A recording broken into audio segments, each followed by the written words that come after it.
Smash ka ba? Okay. Gusto mo, smashin kita. Let's go, baby. Woo! Grabe, na-miss ko to. Sobrang miss na miss. Ngayon lang tayo nakahiram uli ng motor. Ito tayong linggayin. Sobrang miss ko ta.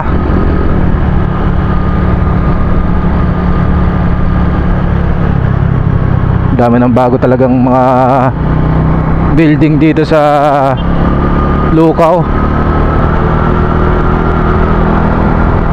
Halos hindi ko na namamalayan yung mga nangyayari dito. Dami ng bago. Hirap nang hindi nakakalayo. Hindi na kasi tayo yung tulad ng dati na pag gusto mong lumayo or gusto mong gumala, eh magagawa mo. Ngayon walang wala na. Nasa realidad tayo ng yan, so pupunta muna tayo ng Lingayen. Kaya samahan nyo ako pasyal tayo. Namiss ko rin ang gumala eh.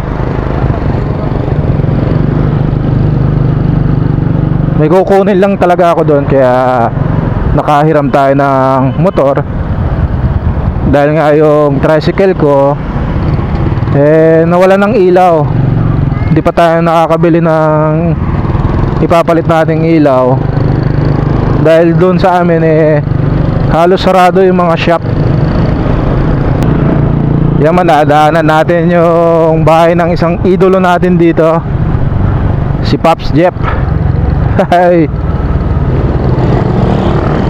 Pinapapunta niya ako doon sa bahay niya noon dahil nanalo tayo na hindi ko maalala kung ano yung napanalunan ko eh. Hanggang ngayon hindi ko pa rin napupuntahan. Sobrang busy rin yan ni Pops Jeff natin eh. Napakasipag niyan. Kaya siguro hindi ko magawa-gawang pumasyal sa lugar niya. Gawa ng sobrang busy niyang taong yan. Nakakaya namang istorbohin. Woo! Grabe, kung gumala late na. Natamad ako lumabas kanina, sobrang init.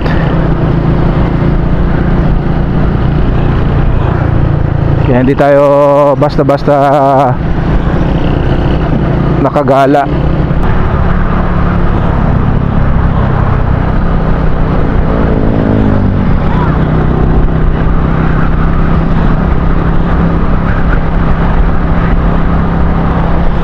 Alright, so nandito na tayo sa bayan ng Lingayen.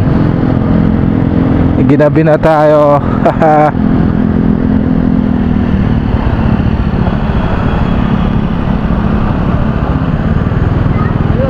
Punta tayo sa Kapitolyo. Nakakamiss talagang gumala. Grabe. Di na tayo nag-record kanina kasi nga madilim dun sa ating dinaanan. Dahil nga baryo yung baryo. Ito yung mismong bayan.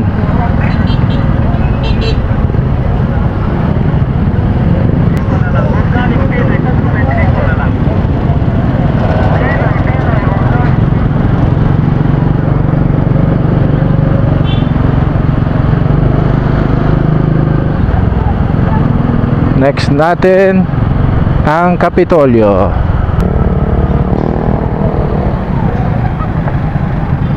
Yes sir, una ka na.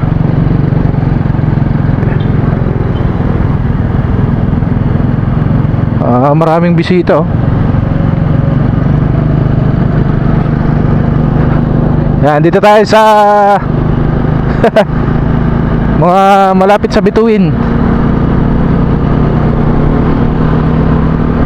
O, di ba parang bituin dahil sa kanyang ilaw.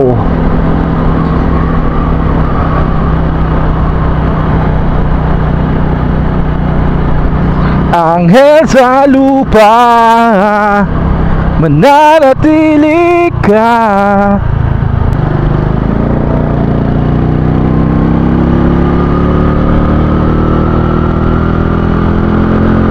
Feeling ko hindi na ako marunong sumingit-singit sa sa mga ganitong sasakyan.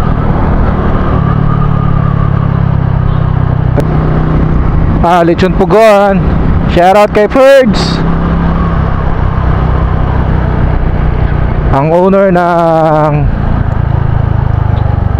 Lechon Pugon. Yan, ikot tayo dito guys sa Capitolio. So hindi ko alam kung anong meron dito ngayon. No entry, all types of vehicle sabi. Kaya itong Corsa Pangasinan, ang galing. Suzuki, ay sasakyan ano. Sino kaya mga nandito?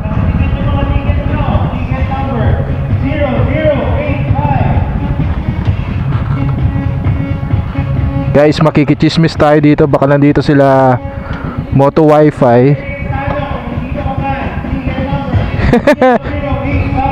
Wait lang guys ha.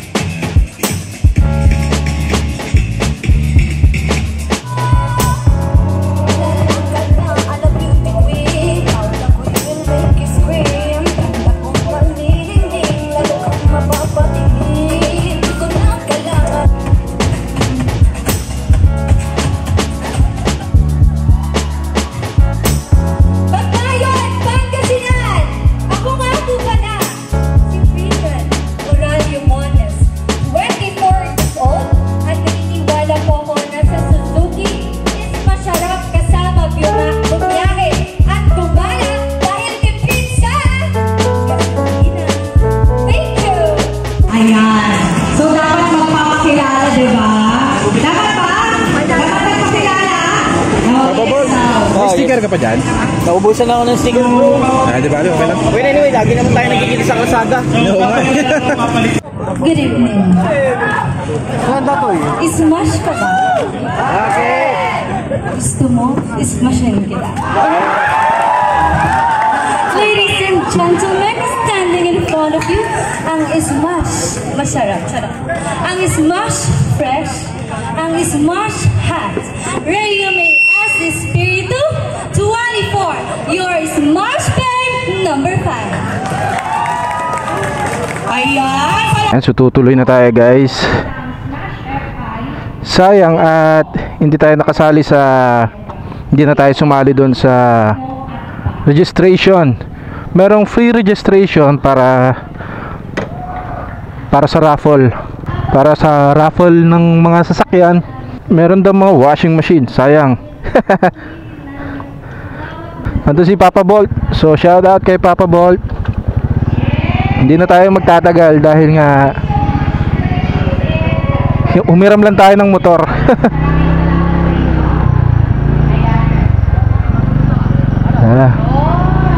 Ikot lang muna tayo dito.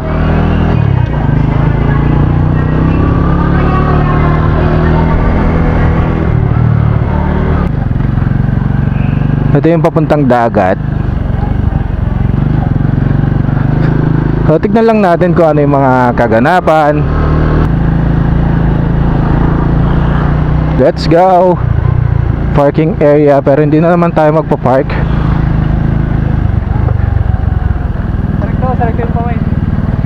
Tamang ikot lang naman tayo. Dami talagang tao dito lagi.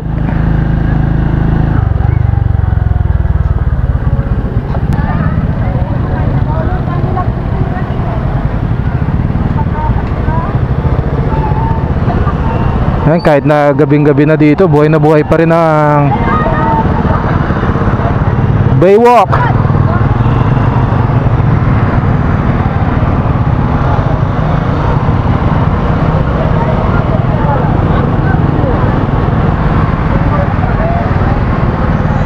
Ayan, maraming street foods. Woo! Luto na. Organic soda. Luto na.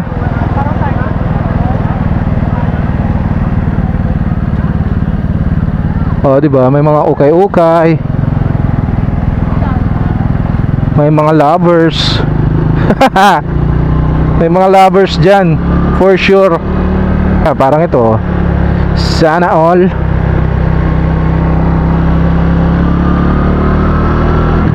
Dito lang yan sa Baywalk ng Lingayen. Buti na lang pala dito tayo dumaan bago tayo umuwi. Kahit pa paano meron tayong nakita. Mas marami kasing dumadaan dito sa gabi. Kasi nga tabing dagat lang ito. Although madilim, pero napaka ang hangin, no? Ay, kikita ko yung mga alon-alon, no? Katunaga. Chatonaga. Yan, may mga resort dito. Naalala ko tuloy yung mga nagtatanong sa akin noon kung ano yung mga pwedeng mapasyalan dito sa Pangasinan. Yan, isa na tong Lingayen. Lalanghap muna tayo ng sariwang hangin. Alright, so pauwi na tayo guys. Sobrang dilim dito.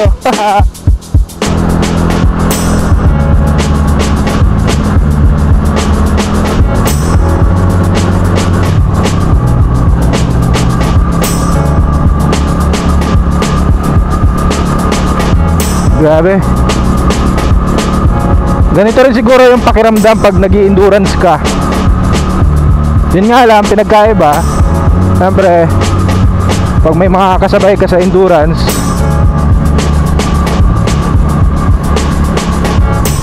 may mga makikita kang ilaw. Pero pag wala, sobrang dilim. Kaya napakahalaga ng auxiliary light. Bato-bato. Oh. Ay, hindi bato-bato, lubak-lubak pala. Sorry. Woohoo. Nakakatakot dito yung pag biglang may tumawid na aso. Ay.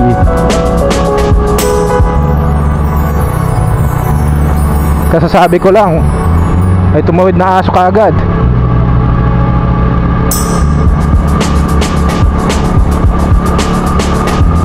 Kitang-kita natin, kaya dito tayo sa gitna para medyo maiwasan natin ng konti kung meron tatawid na. Sumobra ako. Sumobra.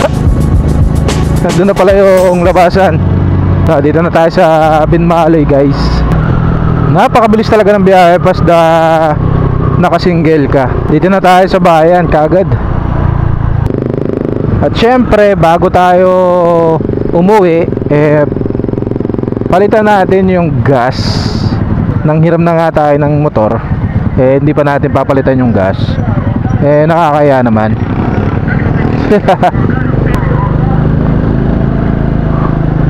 Wow, Paskong Pasko pa rin dito. Sa tagal ko talaga hindi nakagala, hindi ko na alam yung mga nangyayari pa dito, no? Oh, may nasiraan. Bumigay yung kanyang sidecar.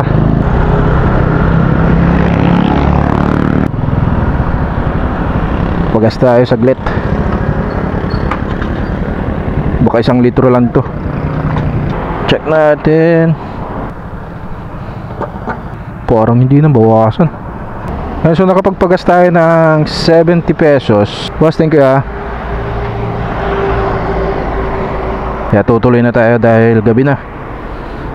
Palo na tayo sa puwet. Let's go, yan na. Yan, thank you so much sa lahat ng mga sumama sa atin dito sa biyahe na to. Maraming salamat. Maraming salamat. Paalam.